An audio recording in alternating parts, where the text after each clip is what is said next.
good evening, everyone. We are glad to have you all in this live info session, How to Change Your Career and Craft a Long-Term Plan. I'm Javeria and I'll be your host this evening.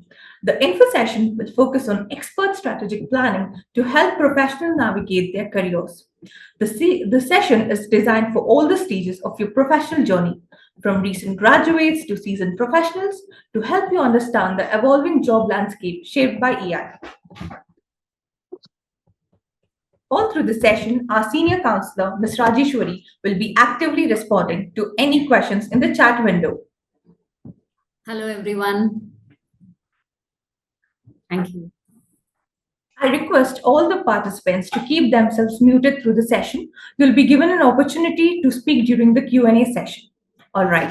So we firstly have Dr. Rathi's talk, followed by the panel discussion and the dedicated Q&A session. So keep your questions ready.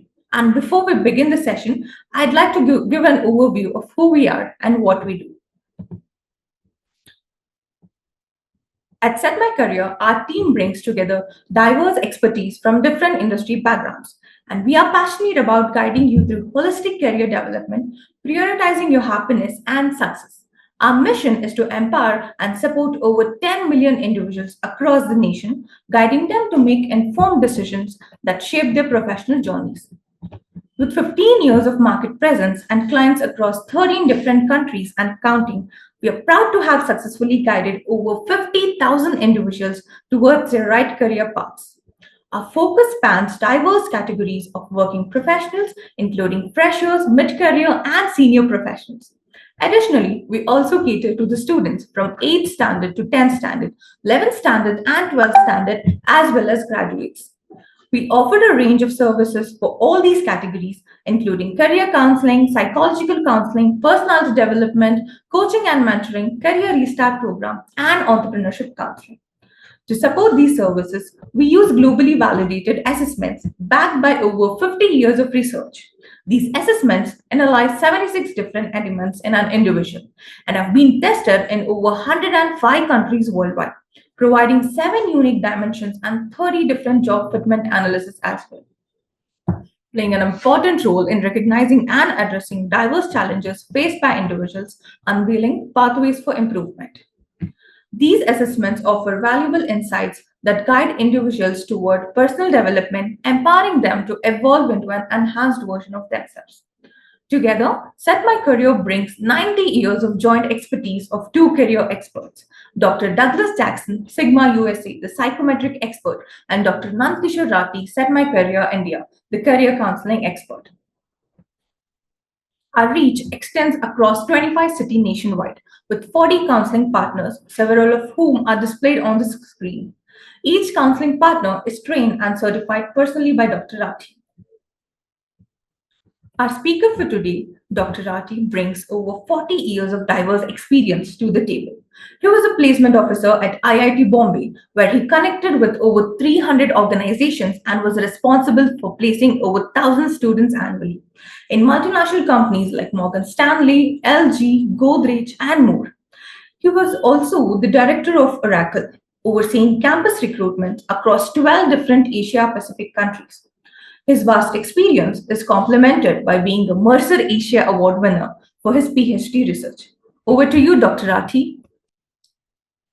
Hello, good evening to all of you, and thank you for being present for this interactive session. In fact, today's topic is a little different than the topics that I have addressed earlier. So today we'll be addressing the working executives, the grown-up adults who are having some experience of 1 to 2 or 3 years to 25 plus years. And it is very important to look at our job and work and career with a new perspective, because the world is changing. And when the world is changing, we cannot remain static, and we just cannot remain an observer. We also need to be part of that change. And according to the change, we should create our possibilities and live our life with all its glory and meaningfulness. So basically, I will just introduce today's topic because most of the part I will be addressing through Q&A. So I will just share the screen, and then I will just present few ideas to you so that you can think in the light of these ideas and then ask the questions to me accordingly. Change your career and craft a long-term plan. So change your career if you have any kind of issues in your career, if you are not satisfied, if you are feeling insecure, if you are not seeing the possibilities of growth, then only that change comes. But change doesn't mean change of job or changing from one industry to another. Change means change the way you look at your career. And you need to have a long-term plan, long-term strategy. And long-term strategy is feasible for people who actually know their own fundamentals. Otherwise, you will think that if the world is changing so fast, how can the long-term strategy work for us? So it works on the basis of your fundamentals. Just like people invest in a particular stock with 5, 10, 20 years horizon, because the fundamentals of the company are sound and we believe in those fundamentals, and we, according to the vision of the company, we invest the money in that company. So the new kid on the block is the artificial intelligence, and there is nothing new about innovations over the last 30 years. So innovation has been coming, has been developing, and we have been benefiting from the innovations. But yes, when the innovation is not just for the comfort and convenience, and when the innovation is likely to hit our bread and butter, then definitely we need to look at it, because industry doesn't work on charitable basis. It works on profit and service basis. So therefore, you also need to be looking at the industry and with yourself with certain perspective. So basically, the core of the artificial intelligence lies in the fact that we all like high luxury and high convenience at the lowest possible cost. We always have been wanting the best of the luxury, whether it is staying in the hotels, resorts, wearing stylish clothes, to buying very luxury watches, mobile phones, electronic gadgets, so on and so forth. So we want the best, and we try to match the requirement of our needs from the best available in the world, but at the least cost, because we have a limitation of the amount of money we can spend on that luxury. But when the demand for luxury, demand for a particular product, particular comfort is very high, then that comfort becomes eventually a mass-based service or product available to people. So that is what exactly is happening currently. You are benefiting from the innovation, but also your career may take a hit if you are not little cautious and conscious.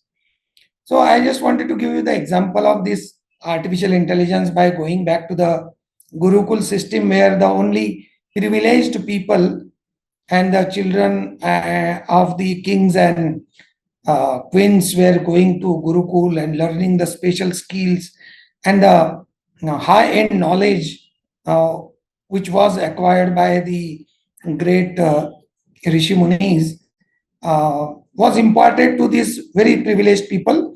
But as the world progressed, people started demanding that we also want to learn all that. Why only a particular class, and why only a particular set of people giving and benefiting from that? So eventually then we had, over a period of time, a very well-built system of educational institutes with the classroom teaching, with mass learning, and people paying the fee, getting the benefits, knowledgeable people coming and imparting the knowledge.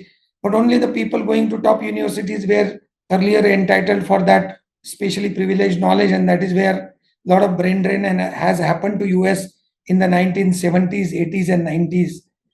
And later on, we came up with the new technology with availability of the knowledge at the comfort of our home without packing our bags and taking our two-wheeler and going to college and parking the vehicle. And even if you have a fever and you are not feeling well, attending the class because attendance is compulsory. So here comes the online version for the comfort and convenience of you and me. And eventually, it was on-demand knowledge development that I have an app, I know the syllabus, and I will study it. I can learn from the app, I can learn from the open schooling, I can learn from the distance learning, I can learn from digital platforms, I can learn from YouTube free of cost.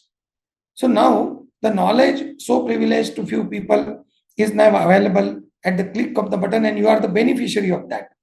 But when you are benefiting from these comforts, from these innovations, there is another revolution happening next to you.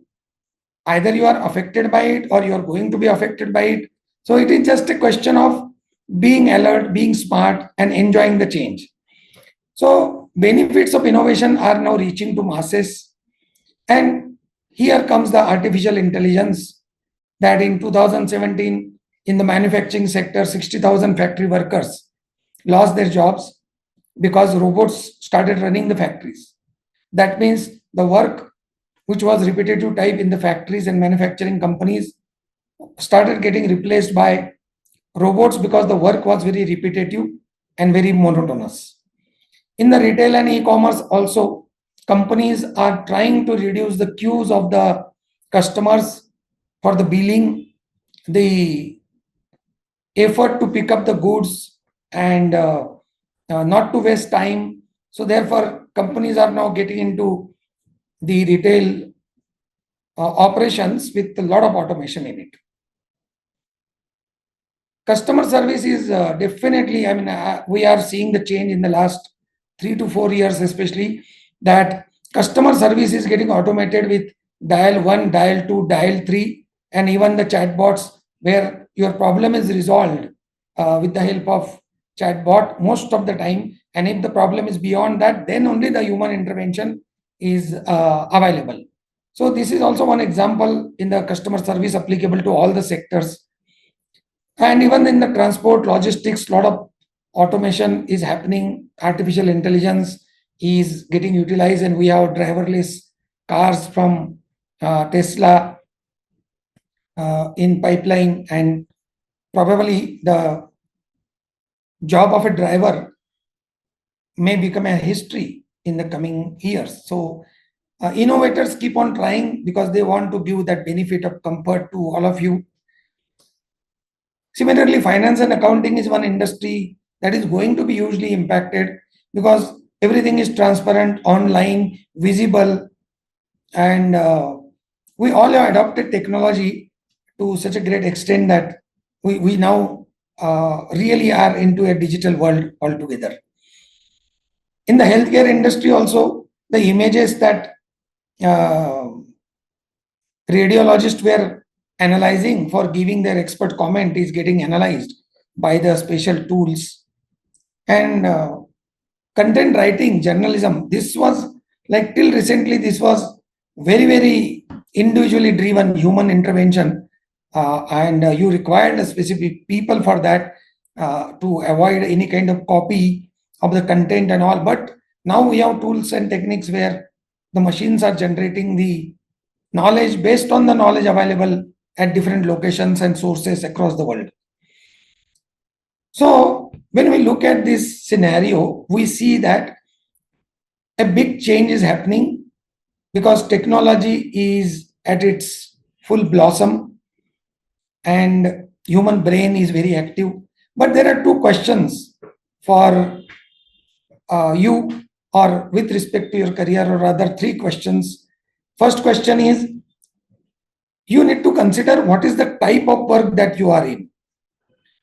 The type of work basically means the content of the work, and you need to see whether that work is very monotonous, operational, or very unique, very person centric, and what is the future of that work.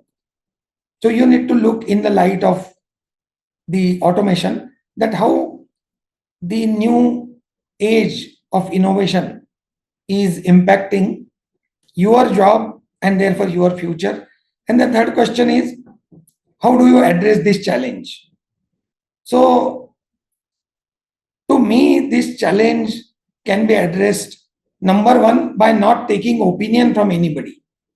Because if you see, n number of people will give n number of opinions, and therefore, um, addressing this challenge is not a big deal, but we need not be very rigid about something.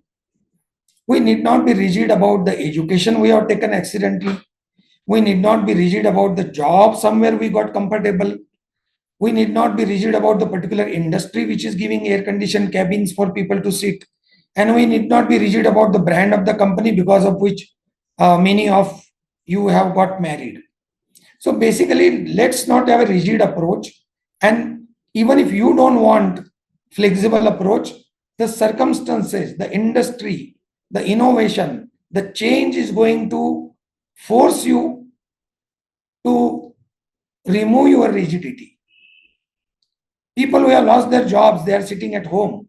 They are quite flexible now. But earlier they were quite rigid that I want to work only in IT industry. I want to work only in programming. I want to work only in particular kind of companies. And they are finding it very difficult. Even 15 to 17-year experienced people are not getting an interview call for more than 6 months to 1 year.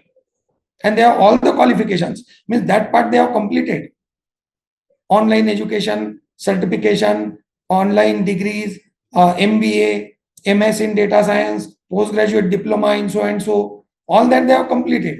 But despite that, if they are not getting an interview call for 6 months to 1 year, or if they are getting an interview call but not getting selected, the dynamics of the job market had changed. It had changed also not just because of technological change, but also because of the change in the demand supply equation.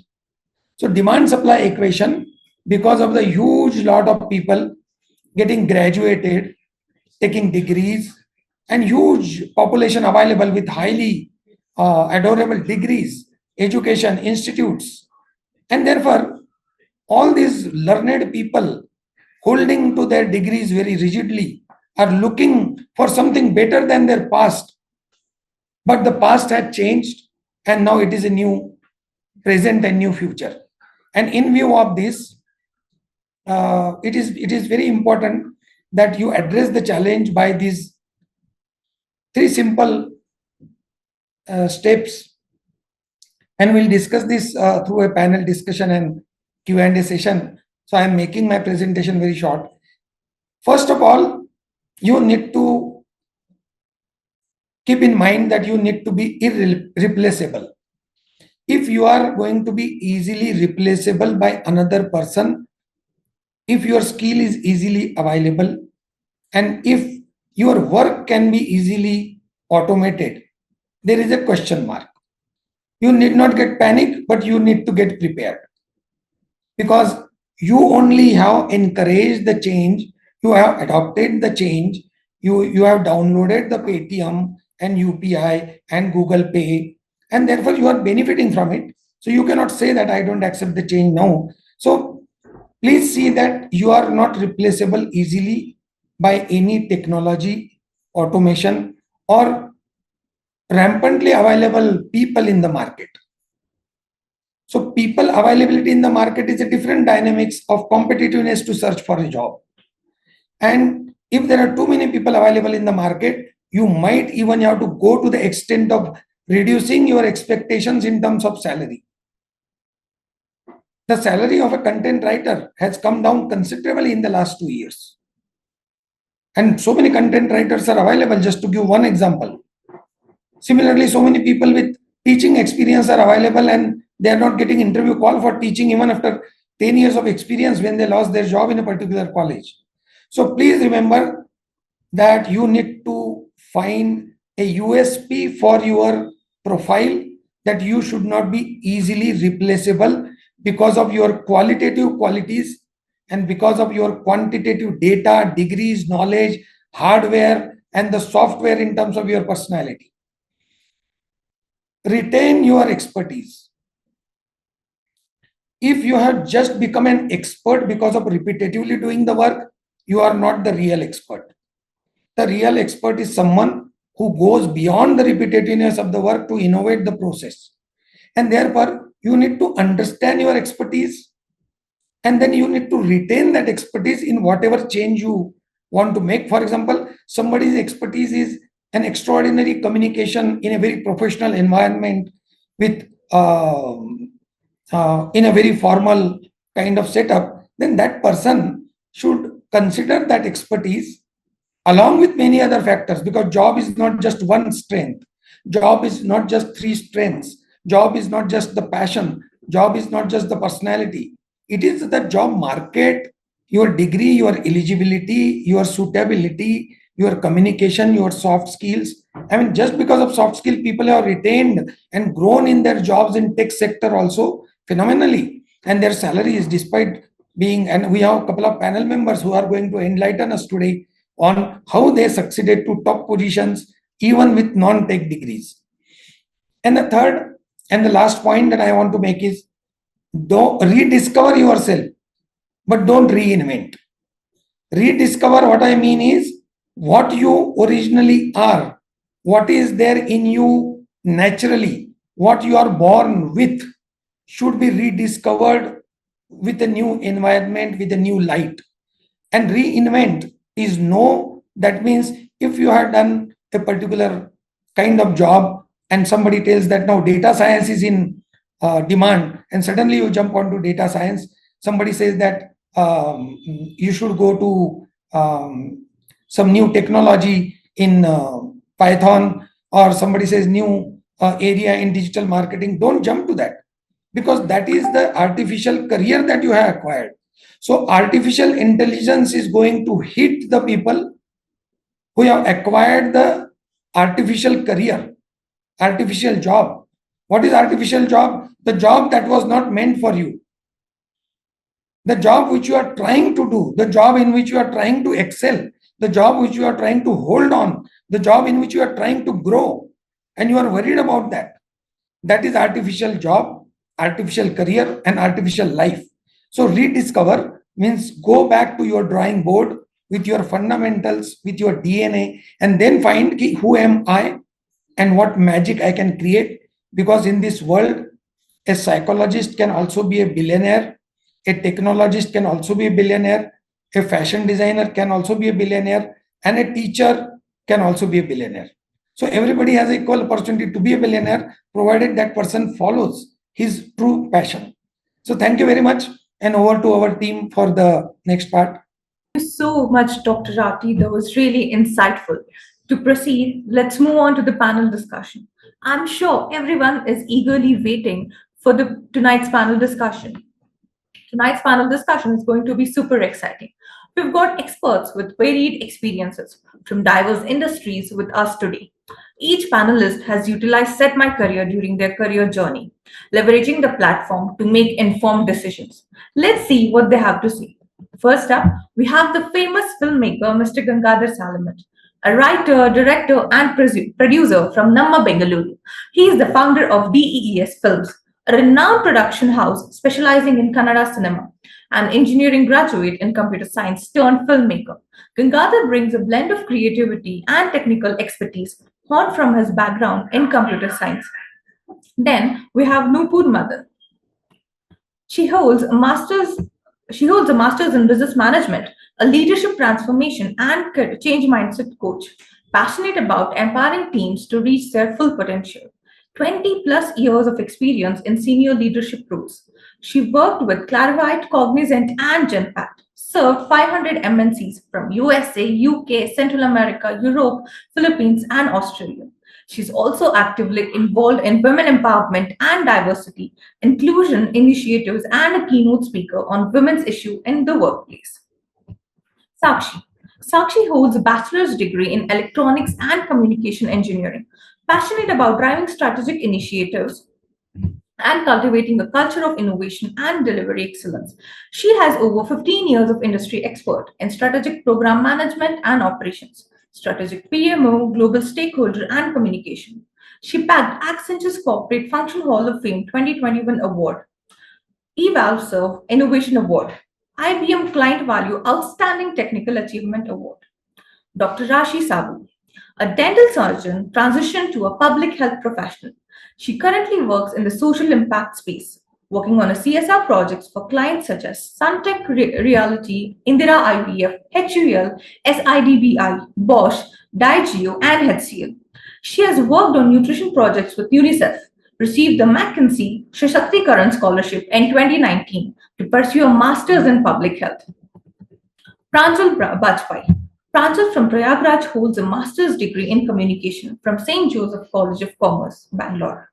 He brings a strong background in finance and taxation to his career. Former tax analyst at Deloitte USI and JLN Professional Services, specializing in financial analysis. He has been studying the impact of artificial intelligence in India's banking and healthcare sectors. A very good evening to all the panelists, and thank you all for making time in your busy schedule to join us for this info session. The discussion is going to help us deepen our understanding and uncover important insights to career planning. Without any further ado, let's dive in. Yeah, so we'll start our panel discussion, and we are actually, this part is very important because we have people who are just like you and they have experienced something in their career. They successfully transition to something, and some of them are transitioning, and what did they feel after so much of experience in the industry. So this is going to be really good because my job becomes simple when it comes from the horse's mouth, and I have such a very talented pool of 5 people who agreed to come for this discussion. My first question is to Gangadhar, and Gangadhar, the question to you is that you are a computer science engineer, and just like any typical family, middle class family, the dream is to get a job in Infosys. You got a job after computer science in Infosys, Honeywell, and you had around 12 to 14 years of experience when you met first time. So what did you feel when you were working in the technology companies, and what exactly was the motivation to get into filmmaking?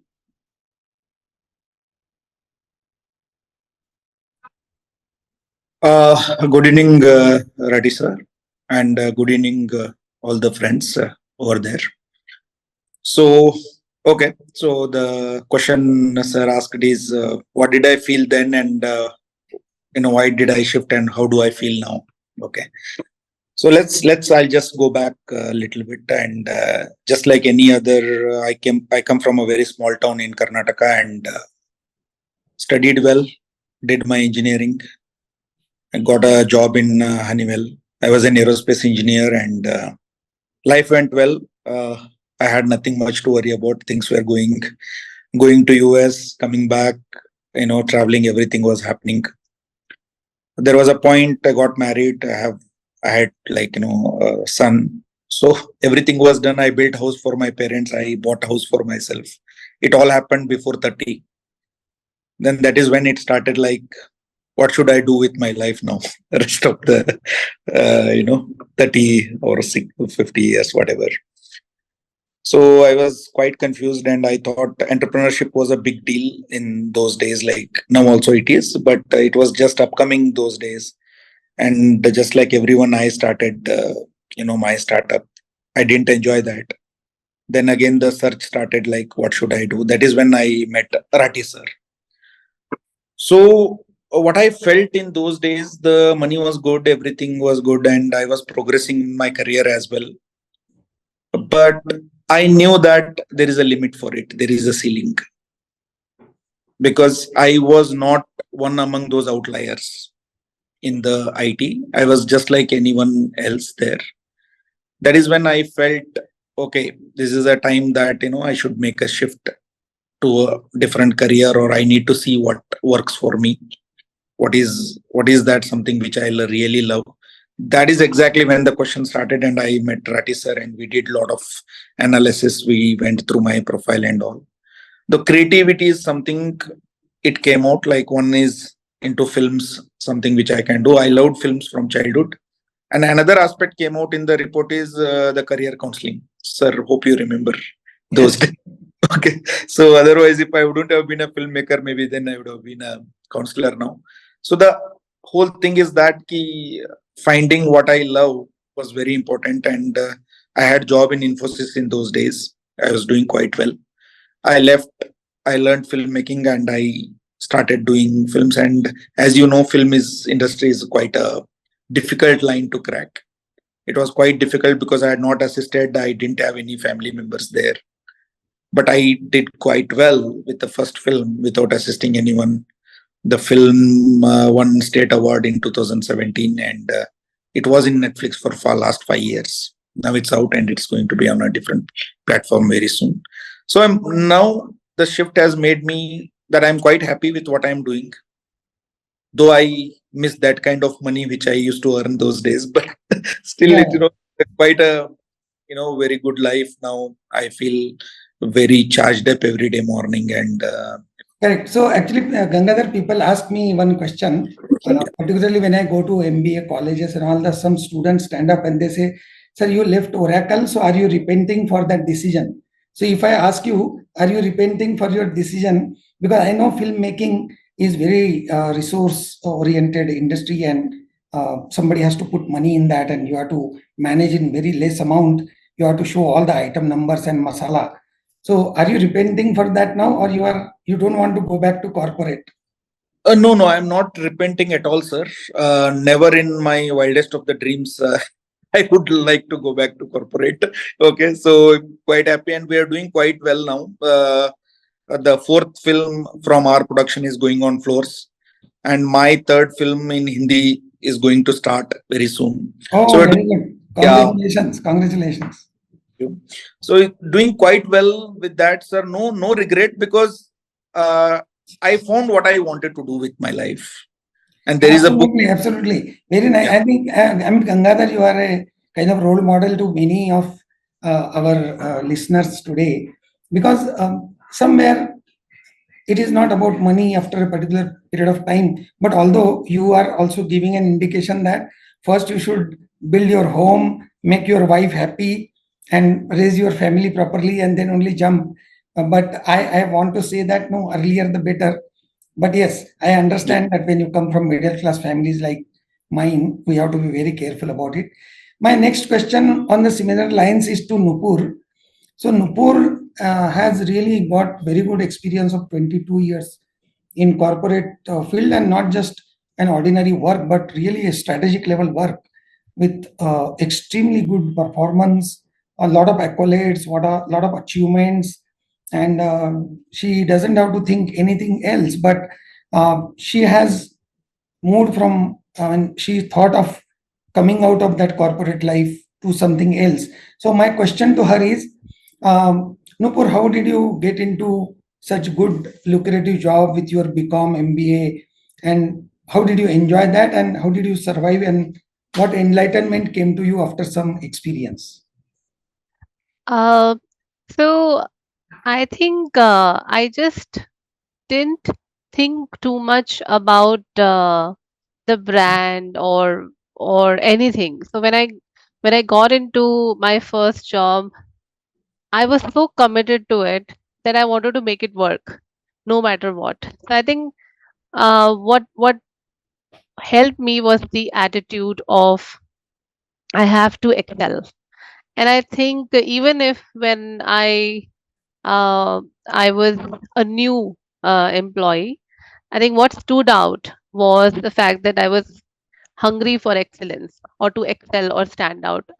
I think that was something which I would suggest anybody that your academics can give you a foot in the door, but what will keep you inside and help you grow is your growing competency, your learning ability, and your own unique values and the attitude. So, if you're aware of those things, you can always work towards um, kind of playing to your strength. And I think I always played to my strength. I kind of was very hyper aware of what am I good at, what am I not good at, and I realized that okay, I'm very good at this and I'm not good at this. So I worked with collaboration with with many people where I wasn't very good at. And so I think that was my approach in my whole career. And I think the other thing which I would like to say is that a lot of time the freshers or anybody who comes with some experience, they fall into knowledge trap, and so they kind of limit their thinking with their existing knowledge, and they don't want to learn more or learn any other perspective.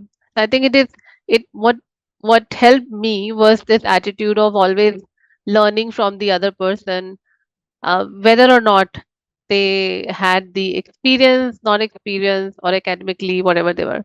So I think So that has actually, been yeah, I the mean, I would like to tell our listeners that uh, Nupur comes with that profile where in the first meeting itself, I felt that she has an extraordinary personality, values, communication, and irrespective of the area of knowledge, because of her personality, because of her communication, because of her discipline, she can excel in any people-driven industry, and she really made it very big in that.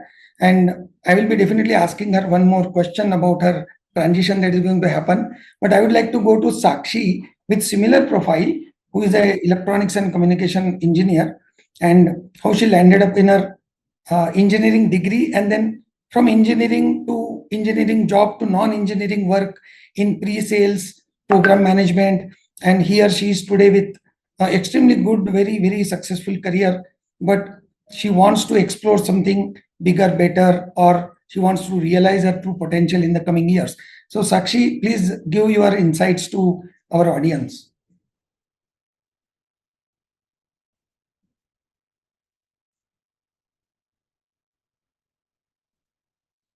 Unmute, unmute. You are on mute, Sakshi.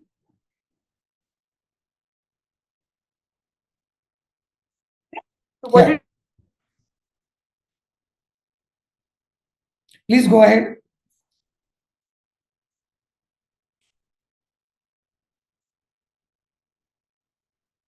No, you are not heard. No, no, you are not audible.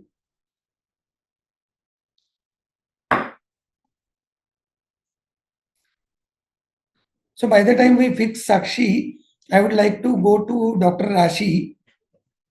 And Dr. Rashi comes with a very interesting background, and she is like a real example because my career counseling profession relates to people like Sakshi because she has completed her BDS very successfully. And after completing that, she moved to a different field altogether. She worked there for 2 years. So, Sakshi, how the medical thing happened to you, and then how the social work, corporate social responsibility happened to you? Yeah, thank you. Thank you for that question. I want to check if I'm clearly audible and visible. Yes, yes, yes. Awesome. And in case my voice breaks, please let me know. I'll turn off the video then Sure, sure. so that I have more time. Awesome. So, very rightly said, sir. So medical degree happened to me purely through academics. It was my academics that got me there. And when I think about it, yes, I did not like mathematics. I did like biology and social studies. Social studies. I scored 20 on 20. I mean, I scored well in those subjects. And at that point of time, this is the usual funnel. You're good at biology, you're good at these things, you score well in your entrance examinations, and you get into medical. So that was purely academic in nature and not so much thought through from a interest or a passion perspective. And that's how I got into my dental degree.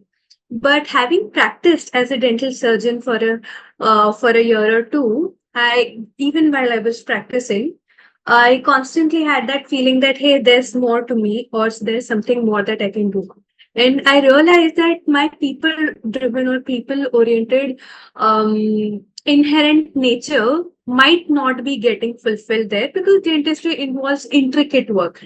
It's one on one, it's patient to doctor interaction. Of course, there's fulfillment there as well, but it was So that's the point I'm trying to make, that yes, it was a great thing to do, but it wasn't fulfilling me. Yeah, yeah. Hence, I started to look out for something that might excite me even more. And hence, I wanted to stick to healthcare.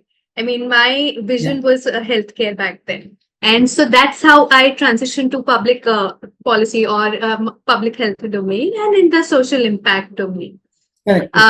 So that's how the journey has been so far. Yeah, and I will come to you for the That's how the next. transition. I will come to you about the next transition that you are likely to take. That is very interesting because medicine with very good academic record to public policy, experiencing that, enjoying that, and now you are going to take a long-term approach to your career. So I will come on that. So Sakshi, just can you come in, or you are audible or no? Yes, can you Yes, hear please. me? Sorry, I just joined from phone, some issue with the laptop and all. Sure, sure. Please tell us about your electronics degree to program management with the pre-sales and all this journey. Sure, Dr. Rathi, thanks for giving me this opportunity to speak in front of this panel. So I would say that after completing my engineering degree in electronics and communication, I got an opportunity to work with one of the telecom company, but they hired me in the technical support kind of role rather than hardcore engineering stuff. After doing few, obviously, round of interviews and assessment, so thereby my semi-technical role journey started. And then after a few months, I was lucky enough to get pre-sales role in one of the top MNC that was doing campus hiring. And after working for almost a couple of years, I took a year break for my marriage. And then when I started looking for a job again, I got this PMO role in one of the MNC. And since then, I've tried to develop PMO role into strategic PM and ops chief of staff kind of role. So in short, I would say it was a mix of destiny and the idea of continuously putting efforts to find a good opportunity that has landed me to where I am today. Very good. So Sakshi is also one example of extraordinary discipline, personality, communication, and very good attitude, just like Nupur, to really fit into the corporate culture. And in the corporate world, the companies do not want to get away with great people. Even if they don't fit technically to that role, they shift them to another role. But finally, your inherent qualities get addressed, get recognized, get respected. And I have a very young person with 2 years of experience, Pranjal Vajpayee from Prayagraj. And Pranjal is a very sweet spoken guy. In fact, he can tell his journey from, he's one of the few people who got a good campus job. So, Pranjal, please tell us about your journey from BCom, MCom to first job and second job.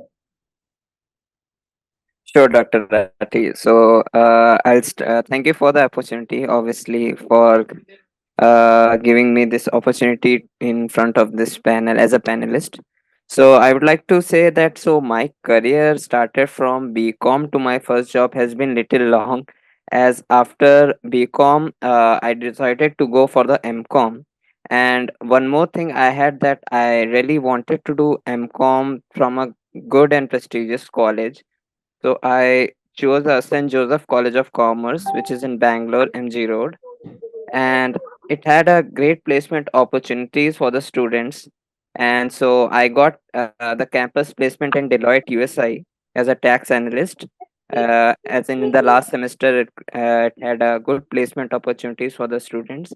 So, so I appeared for it, and I got selected in as a tax analyst role. And of course, that happiness for being selected in Big Four was really good. And the first job actually in Deloitte in a decent CTC. So it was one of the best feelings, like, getting a first job in one of the prestigious firm. And so I worked there for 18 to 19 months. So I decided to go for the switch and went for the second job. So this is the So his second job was also similar. He got again tax analyst job in another reputed company. And then I will come back to him about his transition from second job as a tax analyst to something different that he's thinking. But I would like to ask one question to Gangadhar. And the question to Gangadhar is, Gangadhar, is there really something that people should know, that if I don't do this, then I'm incomplete? Is that kind of thing happening in you, or you realize that if you don't do that, your life will be meaningless? Yeah, yes, sir. It was at one point. Then when your basic needs are taken care, when you come from middle class, you work for your basic. Everything is taken care. That is when this question hits that what are you doing, and day to day it starts becoming very difficult to deal with. Though my job was really good, I was doing quite well in Infosys, but there was a constant irritation. There was a constant, struggle to get out from there. Yes, certainly it was, and I think that is what brought me to the completely a different industry like films. Yes, I think whoever is feeling that, I think they need to address it right away. It Right, it is right, right. it is telling you something. Yeah. So I really, I mean, because filmmaking, I don't think it gives money easily, but it is definitely a passion that if one is cut out for, one should really practice. So my question again is to Nupur. So Nupur, you have such a great career and great success, and if you wanted, you could have continued. But what exactly was the state of mind when you decided to come out of the corporate life to find another long-term career for you? And one more question to you is, do you think that artificial intelligence is in any way going to impact your new career? Okay, so thanks for the question, Dr. Rathi. So very similar to Gangadhar, I think when your basic needs or your aspirational needs are met, and that thankfully by the grace of God I was able to take care of. This question starts to hit you, and I somehow intuitively knew. So my whole career has been focused on driving business transformation through the application of Lean, Six Sigma, technology enablement, and platform integrations and driving large scale projects. Now, and it was very business focused. And somewhere I always knew or had the inkling that I wanted to spend more time on people transformation. And that question or that inclination was hitting me over and over again. And that's why I diversified my profile into business coaching. And coaching is more into changing people's mindset. And I do give away trainings on growth mindset to corporates. I do have I'm part of the some of the programs where I do one-on-one coaching on how to run business and how do you shift mindsets. So and then helping people in there. So it's very fulfilling. Again, it's a space which doesn't. I mean, where I took a conscious decision of knowing that I'm running into an entrepreneurial journey, and for a few years, it's going to be not as lucrative as it was in my role as a global head of transformation. But I took that part because I had created a cushion for myself. So now, going back to your second question, Dr. Rathi, how what AI cannot take away is the human in us. What AI can take away is the cognitive task. Whatever we can do repeatedly, mechanically, very logically, 2 plus 2 4. But if it is a very complex mix of so many soft and hard data points, and with emotions and mindset and belief systems, that's a very difficult thing for an AI to completely copy and deliver. I think what is happening is while we are moving very fast in the AI space, what will make us or keep us irreplaceable is the human skills, like emotional intelligence, your ability to relate to people, communicate, draw your point across, influence, and empathy. Now, these are some of the skills that probably the AI can probably will take another, I don't know how many years or decades to emulate. Right, right. Yeah. So I think that's one thing. And I would say you get something which is unique. So what happens is every human being is a unique blend of multiple competencies and attitude and skills. Now that uniqueness is something which is your USP. And if you identify, and Dr. Rathi, is something that I was able to identify when I reached out to you. And it was such a reinforcement of what my inclination was telling me, and why I was so drawn towards being industrial and entrepreneurial, and something to do with media and communication Yeah. and having a social impact.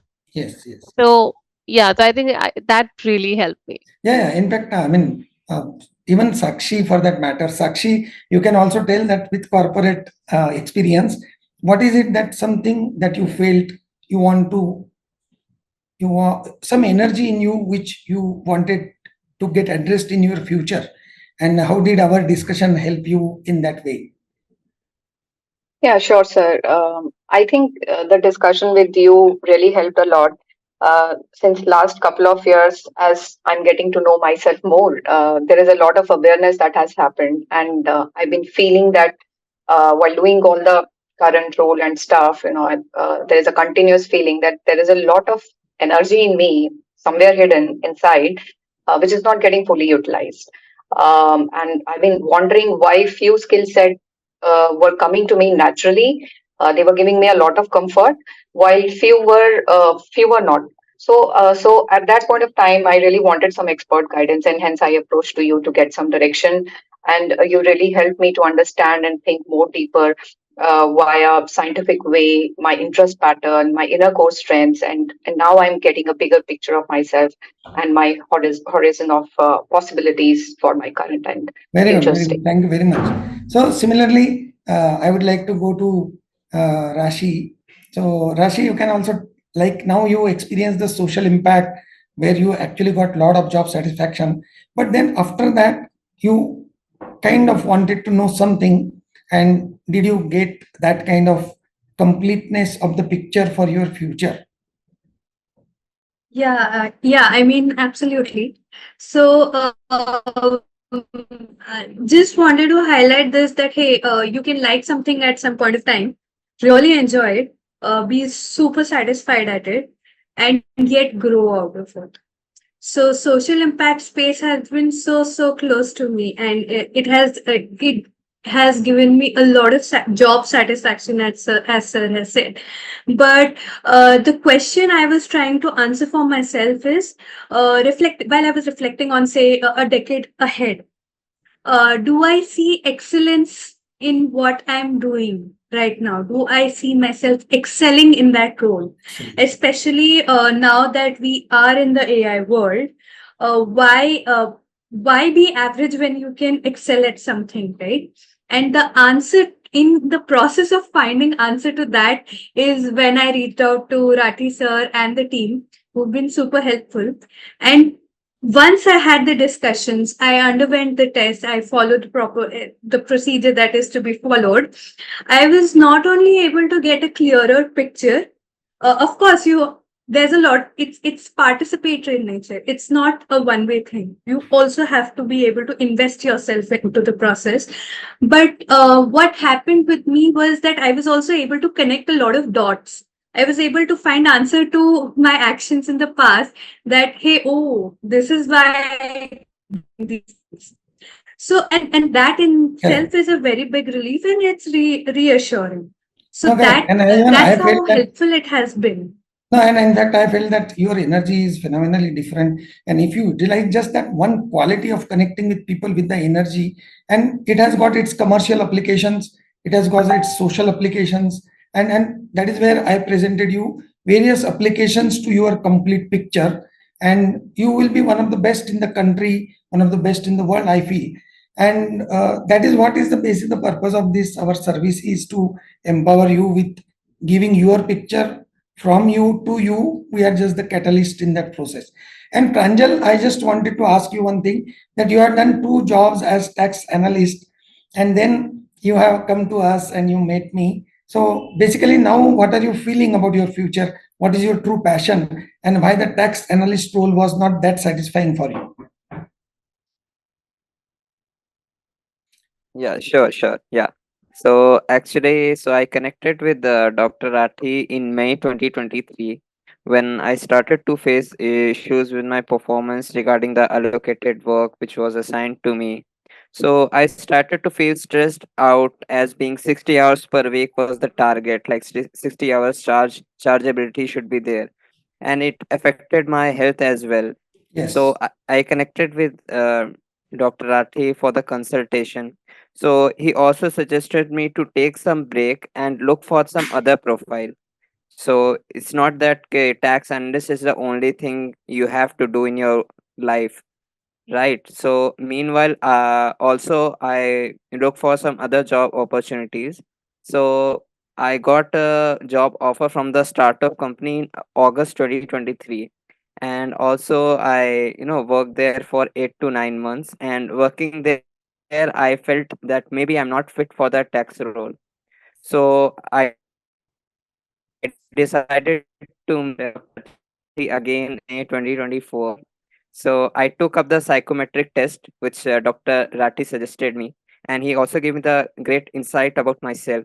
So I had some same issue with both of the jobs. So I So thought I this have is the one right time. question to you, Pranjal.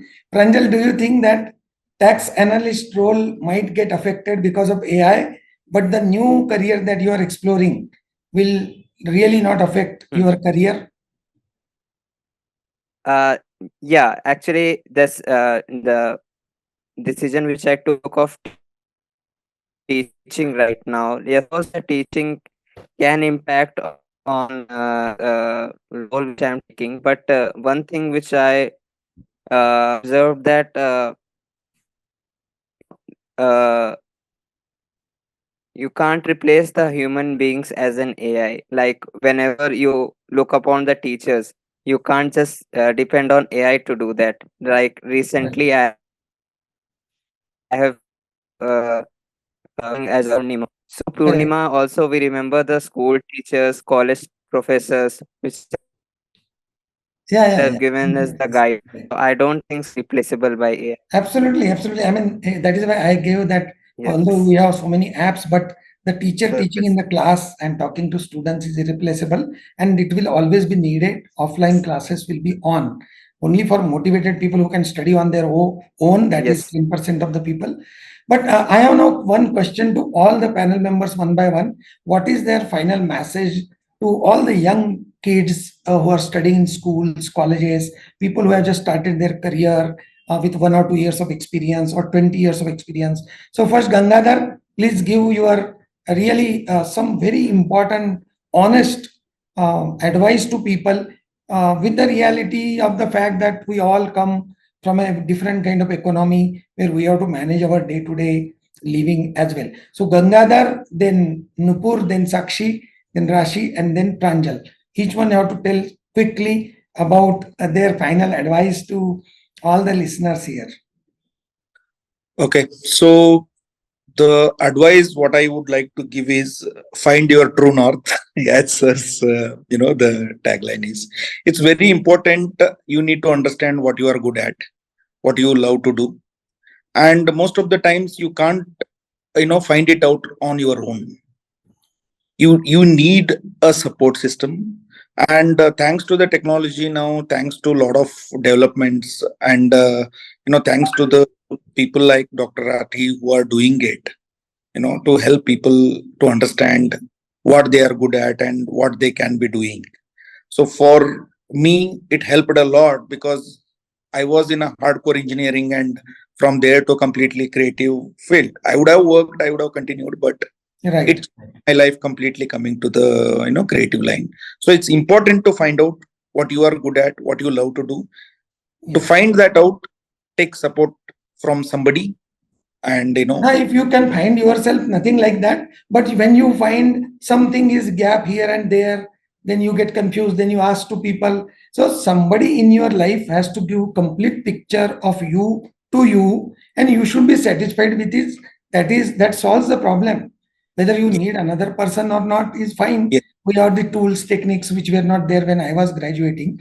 So, Nupur, what is your like final really few words to listeners and youngsters who will be watching this video maybe later on? I think the one is I wish I had met a mentor or a guide like you, Mr. Rathi, or a system or a structure like yours when I was in my late teens or my early 20s, or even after like late 20s, like the first 10 years of my career. I would have actually been able to design my career much better while I've done exceptionally well. And there's no regret about it, but the change or the transition into people part of it, People part. I would have probably made it much earlier, and I was already doing it as initiatives. Like I was part of diversity board, I was part of the keynote speaker on women issues. I was already part of culture committee. I was already part of policy making, and I used to enjoy all of that much. I would have then taken it much Yeah, professionally. in fact, you are giving me some credit. That is, thank you very much for that. But in fact, you have been very, very complete person in yourself. It is just that I facilitated with some tools and discussion. But in fact, in the first meeting only, I felt that you actually know a lot about yourself. It is just that I was destined to spend some time with you and just get the credit for something. But otherwise, you were in all your completeness.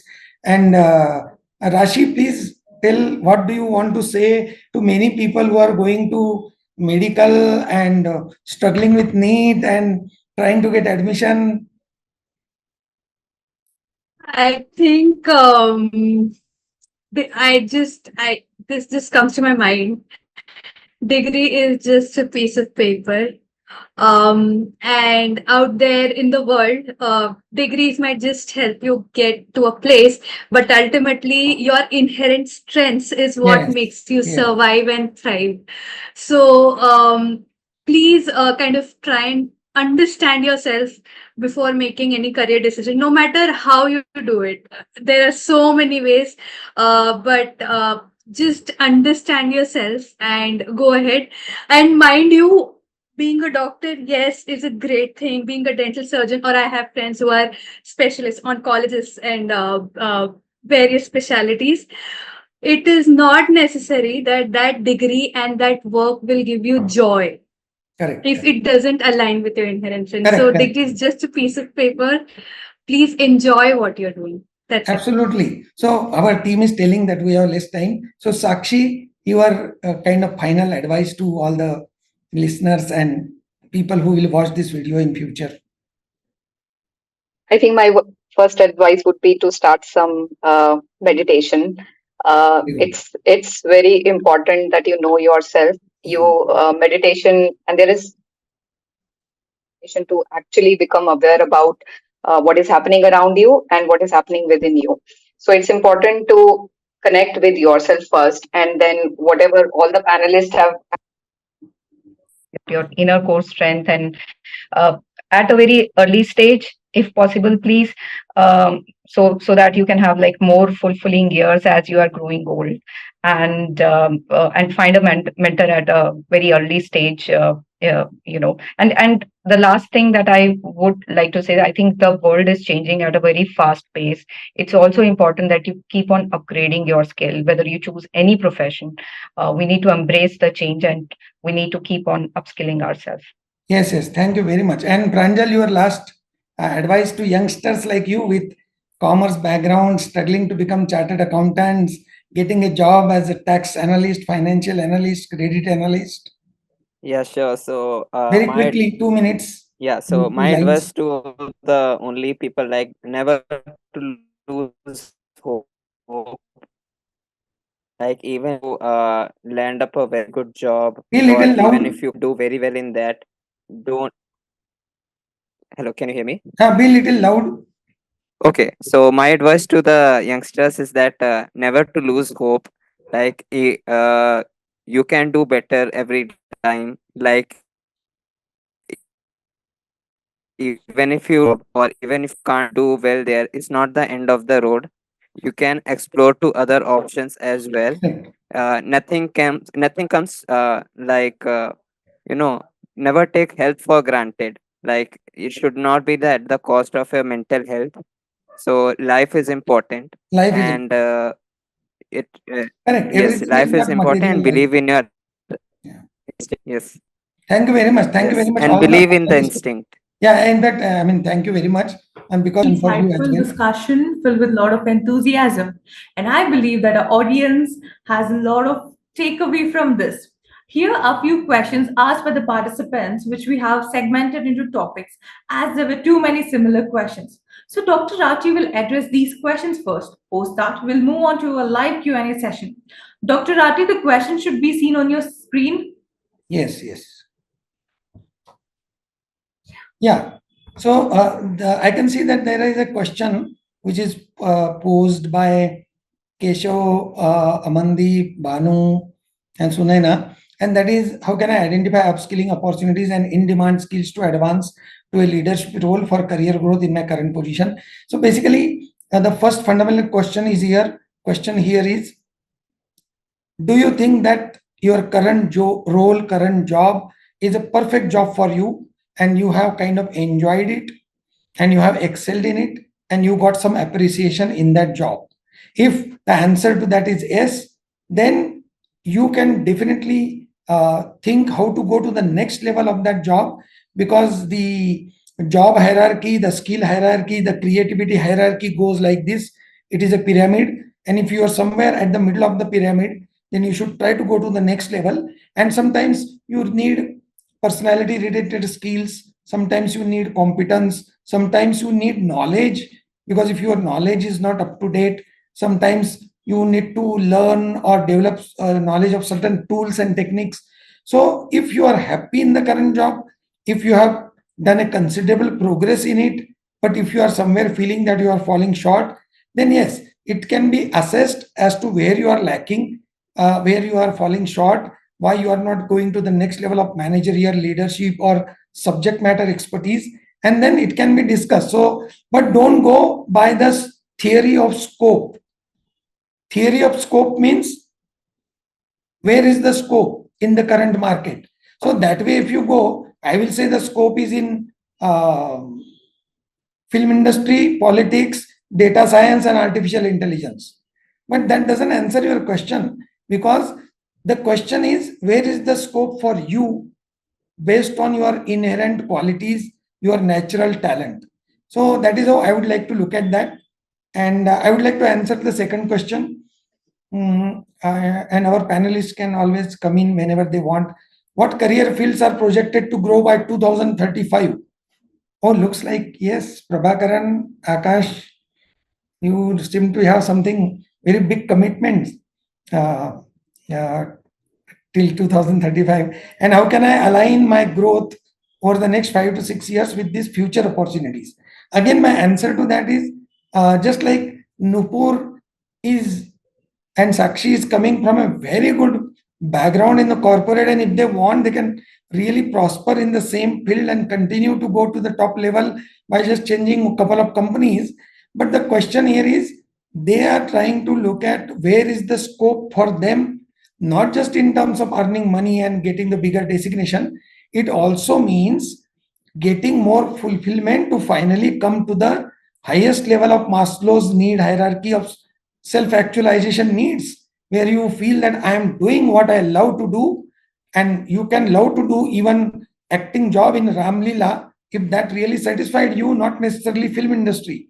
So basically, don't look at the scope-based theory, but scope-based theory can be applicable to you after we conclude that you are really passionate about something. Then we can discuss the scope for that kind of passion in the current and future world, till why 2035, till 2047, till Modi ji makes our country a $1 trillion economy and a superpower. And that is how I would like to answer that. The next question is, how can I find clarity in career journey? Should I consider exploring other career opportunities? And how can I secure the right position in a company after 22 years of experience? So Tania, Om, yeah, and Nitin, So this is very good question. When you get 20 plus years of experience like Nupur, you want to really relook at yourself. Nupur, can you please answer this question quickly? Yeah. So the way to identify is that you have to look back and reflect on your career journey and really see what part of your career you really enjoyed and it came naturally to you and it gave you a fulfillment, because any career, whether you are in a corporate role or you have your own business, there are certain things, it's always a mixed bag. You will not get everything which is pleasant to you, all right, but there would be certain things that you really enjoy, you're really good at, and even when things are difficult, you don't stress out. It's just part of the journey. And when you identify those moments, those experiences, you will be able to identify a pattern. And once you identify a pattern is when you know that you're hitting your true north. Correct. So I just want to say one more line on that is, after 22 years of experience, generally what I found in case of Nupur and Sakshi, and that time even in case of Gangadhar, is that there are some qualities in you which are transferable qualities. Forget about the typical knowledge that you got, because that knowledge has anyway become obsolete. But there are some transferable skills in you, but still we have to find out your inclination to domain. For example, if your transferable skill is communication, still need to figure out whether it is in marketing, training and development, teaching, or some kind of coordination, or public relations, or media. So basically, that connect is very important, because the communication you will not enjoy as a media professional if you are inclined to do teaching and helping students. So thank you very much for that answer, Nupur. Next question is, want a career change from fields such as accounting and process, or accounting and process management, or software development, or teaching, or consulting, or banking, or automotive engineering, or from the military? So these are multiple questions, but they are put in one category because these all people want to explore a possibility of career transition, and sooner the better it is, because if they are not feeling so comfortable with it, they need to find what is right for them. So basically, accounting and process management is definitely a field that is going to get automated, because it is a repetitive kind of work, and a lot of transparency and tools and methods are available to make it completely human intervention free. Software development, yes, if somebody is feeling after years of experience in software development that that is not really my cup of tea, then one way to look at is what else in the IT industry can fit them. But if they don't feel connected with the highly demanding and technology and logic driven industry of software, then they can certainly come out of that with a proper plan A, plan B approach. If somebody is not happy in teaching, that means in teaching now what will happen is only the best will be recognized, appreciated, and rewarded, because there are so many people available, number one. Number two, there are various modes of taking education, from open schooling to international schooling to homeschooling. And therefore, if you are not feeling that you are a great teacher, or even if you are a great teacher but not enjoying it, you might be destined for something else. And I feel that shifting from teaching to corporate generally is very difficult. But if you have certain qualities that fit to corporate, and if you equip with yourself with the right kind of exposure, with some kind of mentoring, coaching, and some kind of internship or experience on the weekends or full time, that will definitely transition you to the right career, because a teaching person has assertiveness, he stands in front of students, he communicates the knowledge, he reads, he studies, he follows the administrative procedure. So a lot of qualities get developed as a I'm so teacher. sorry to cut you off, Dr. Rathi. Because of time constraints, it's a time to for the live Q&A. All right, for the Okay. last question. Just one question I want to answer is about the retirement. I will be retiring in another 5 years. Can I still think of a career change? So, and this question is not just from one person, but from many very experienced, talented people. I would just like to say that I have done career counseling of a 35-year experience, Lieutenant General of the Army. And in fact, I was hesitant to take his case because he was a very seasoned professional, had a very top rank in the army and a very big position in Delhi. But he was very humble. So I said, sir, okay, I will take your case. And you will be surprised that the way that experienced person treated me is like as if I'm some very elderly guru. And he followed everything diligently. Today, that person is heading HR in a very big hospitality chain of companies at the corporate level. And that person also got a job in Indigo Airlines because I recommended two jobs for him. One was in operations and one was in HR. He was capable for both of them. He got both the jobs in the top companies, and he then approached me again and he joined HR. So basically, when you retire, in fact, you are a very important resource, and some company will definitely look at it. But again, you need to go with your passion, with your inclination, because you develop so many qualities that you don't know exactly what is your passion. So some kind of discussion can lead to conclusion, and you can definitely get into a career which is more leadership, process driven, managing the bigger geography, bigger picture of the business and bigger picture of the function. So thank you very much. Over to our team. All right, everyone. Let's now dive into the Q&A session. All participants will be given a chance to speak, but please make sure to raise your hands by clicking on the raise hand button in reaction, and you will be allowed to speak.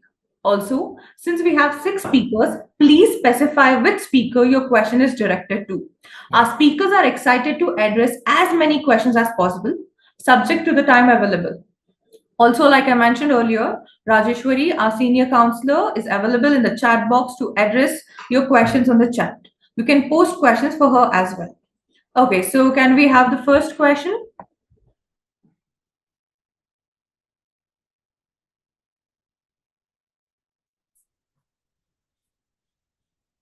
The first question is Arpit. So I can see Arpit has raised his hand. Arpit, you can Yeah. go ahead with your question. So, am I audible? Yes, you are. Arpit, Yeah, can we be have you on the loud. video? Yeah. So, basically, my question is for the whole panel, just because I'm not able to identify which person I can connect and I can find everyone is the right person to answer this question. So, basically, I just want to ask if I'm Arpit, not I am so finding. sorry to cut you off. Can we have you on the video, Arpit? Yeah, just a minute. Sure. Thank you. So, now I think so I'm visible. So basically, my question is that if I'm not able to find the proper, meaningful way about my life currently, which I'm looking for right now, okay, so what is the process which I can follow to find it? Just because I'm more creative person, but I'm doing a job in corporate, so that is not creating that much value for me for doing the work joyfully or enjoying that. So that's why I'm asking this question. Okay, so I will just quickly answer. I'm just because I have done many candidates like you. So basically, the creative people have a particular kind of personality and personality need. Some creative people relate to corporate culture, some creative people do not. If they don't relate to corporate culture, it becomes very toxic culture for them because they just don't understand why the person is sending just a small error or mistake mail to multiple senior level people as a CC, and then every time they feel this is not, because they get hurt, they are emotional, they are sentimental people. So basically, creative people uh, can exist in the creative teams without coming in contact with commercial people, or otherwise they can be molded to really adjust with commercial people, like the advertising people. Some are creative advertisers, some are account managers of the advertising assignments. So the accounts manager deal with the business people, but the creative people don't talk to business people because they just like their pen pencil sketches and the creative thinking and copywriting and so on and so forth.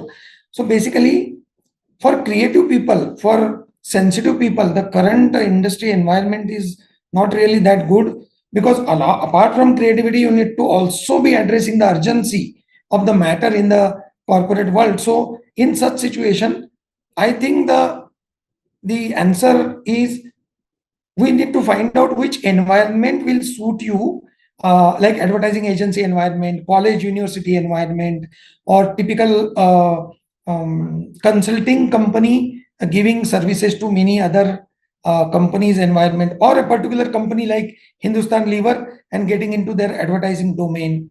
So don't go with the brand, but basically go with the culture and try to find out the level of your creativity, and then choose the right domain, right sector, right culture, so you will prosper. But creative people require generally a good mentor in that company who can understand their emotions and allow them to practice little freedom of work and freedom of expression in their work.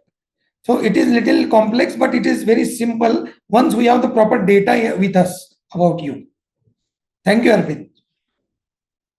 Thank you so much, sir. I see Rubia Khan has raised her hand. You can go ahead with your question. Hi, good evening to everyone.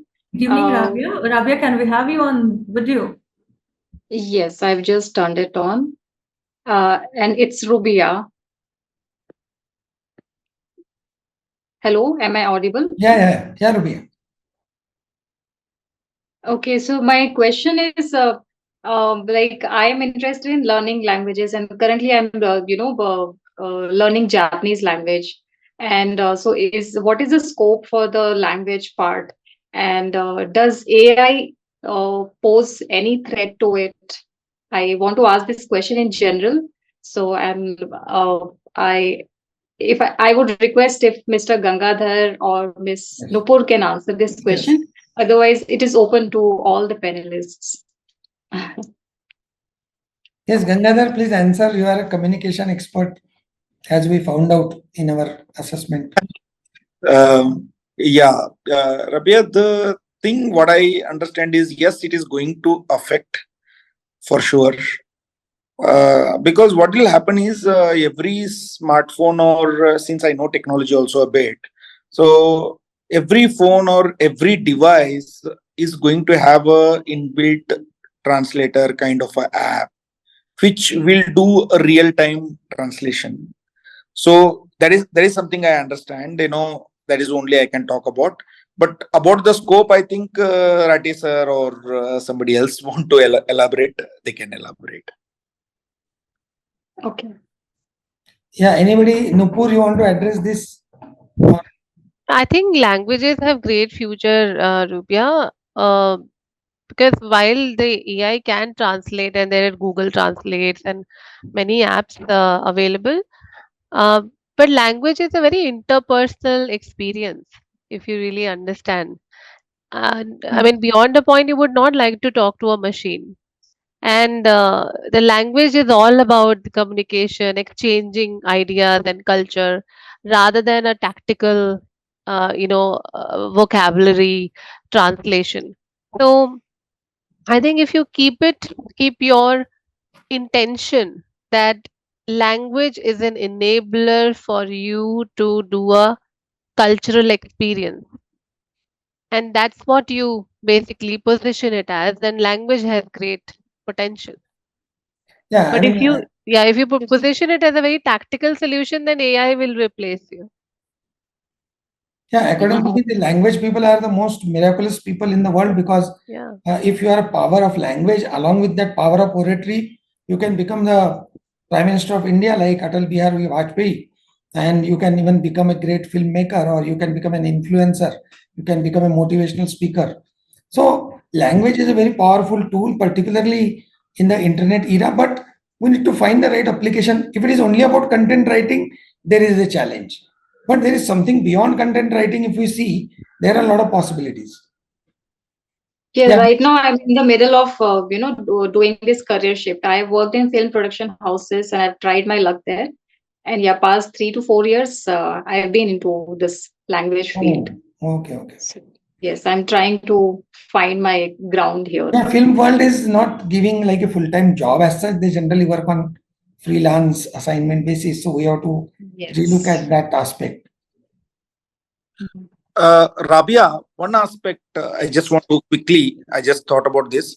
The lot of scope for this voiceover artists who can speak languages.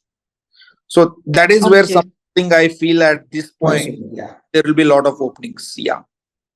Okay. Correct. Yeah. Thank you so much. Yeah. Next question, live. And just sorry, sir, just lastly to add, because I think it has also got a scope in corporate sector, where you have to especially with the global organization, where you have client base set up from various part of the countries. So probably in some operation sectors of any corporate office, I think that has also got a scope over But there. these language people generally have very high freedom of expression, and they expect that I should be. So corporate has a little restricted kind of environment. So it depends on whether the language person wants complete freedom of expression like Javed Akhtar, or the person is ready to work within the confinements of the corporate norms as a public relations officer. Yes. So if you are a process-oriented person, then probably that is a fit. Yes. Dear participants, I believe that this is the opportunity where you can seize it, ask any career-related questions to all our panelists. Well, I see Ashwini has raised her hand. You can go ahead with the question, Ashwini.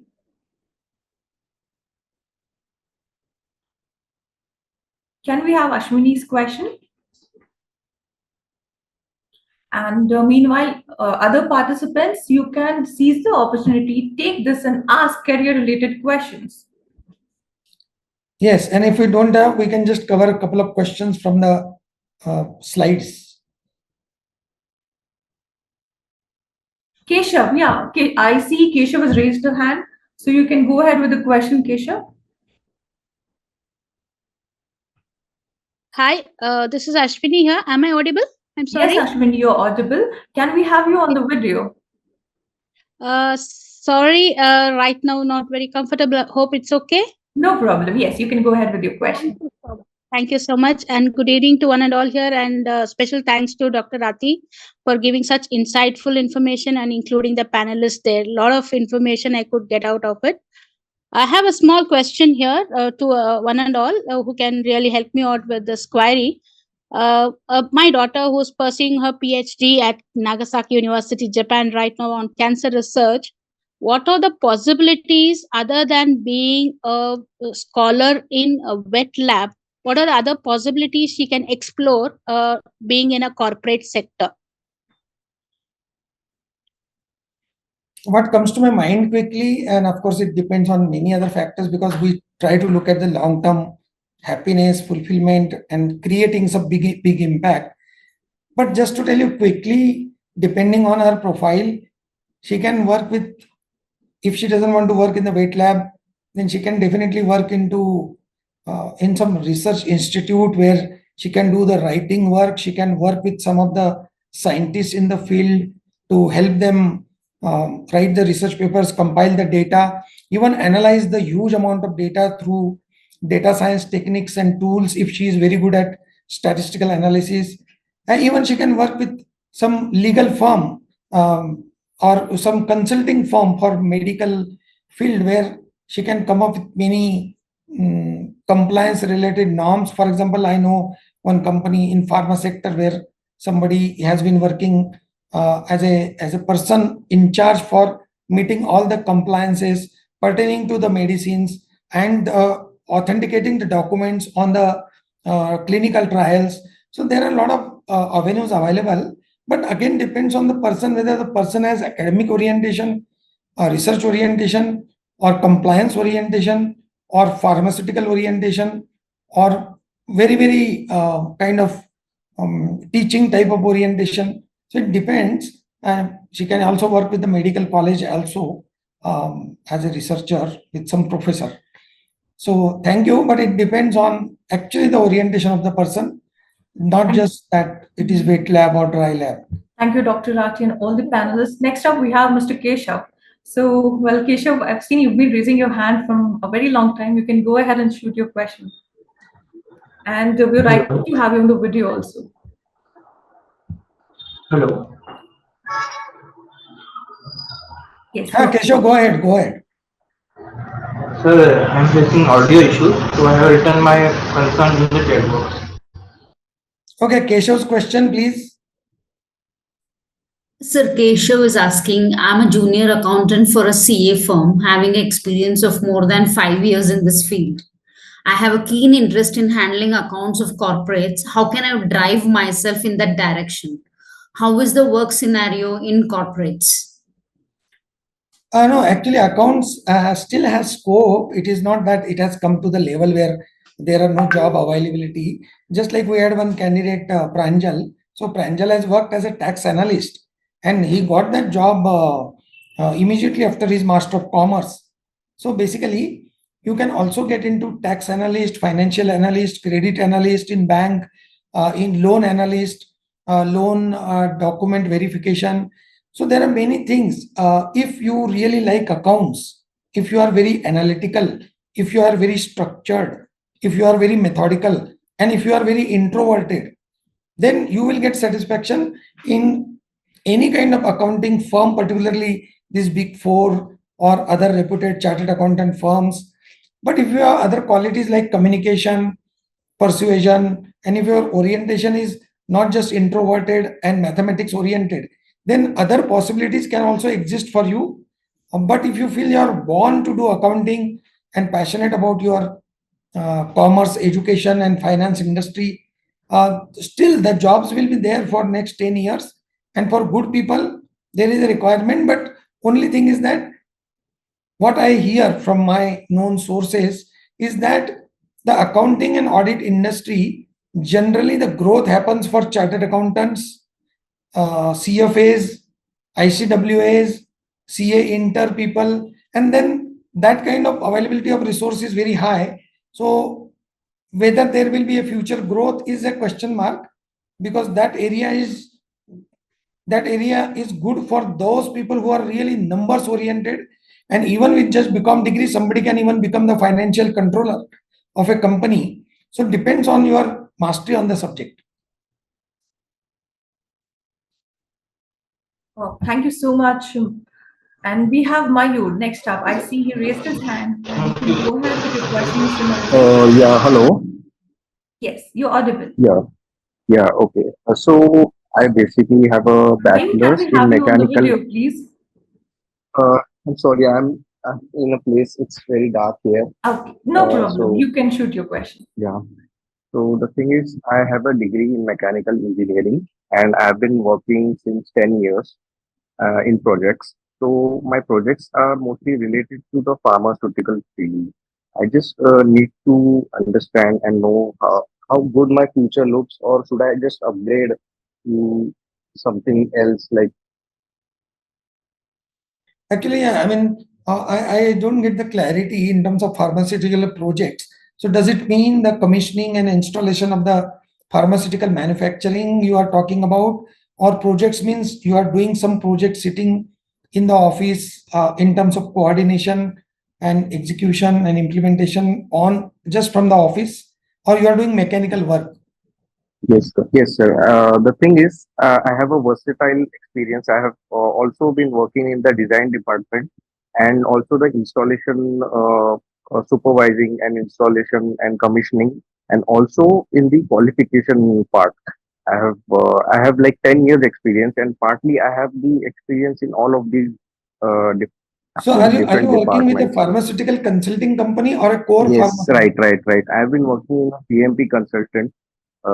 They like what we do is we prepare our client for the audits, for the commissioning and qualification, Oh, okay. and yeah, that's what we do. I think the So area is very good. It is a very niche area, and okay, whenever there will be a requirement by any company, they will be ready to pay you good salary.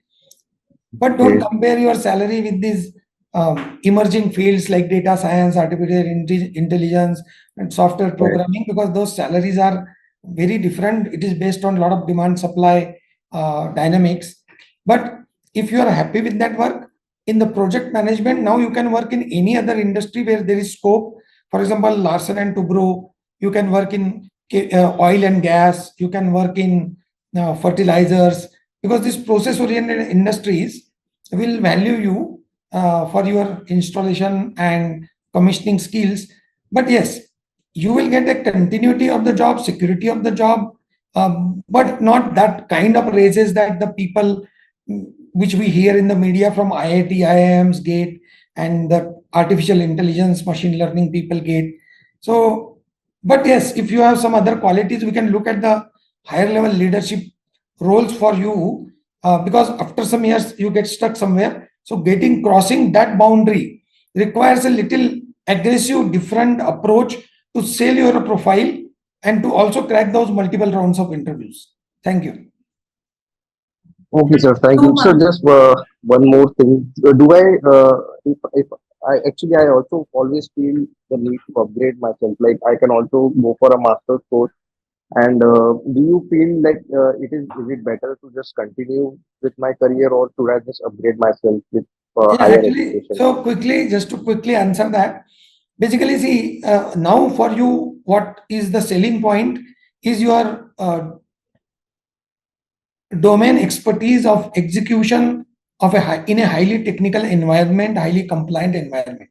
Now, if you want to do a master's degree, you can do, but I have little reservation about the full-time master's degree, leaving the job, unless your career is something else. For example, if your career is coming towards manufacturing strategy or lean manufacturing consulting, then we can look at master's degree for you from a good institute. Like there is a master's degree in technology management area in IIT Bombay, which is equivalent to MBA. You can, but finally we have to see the purpose of that degree, the change that degree will bring.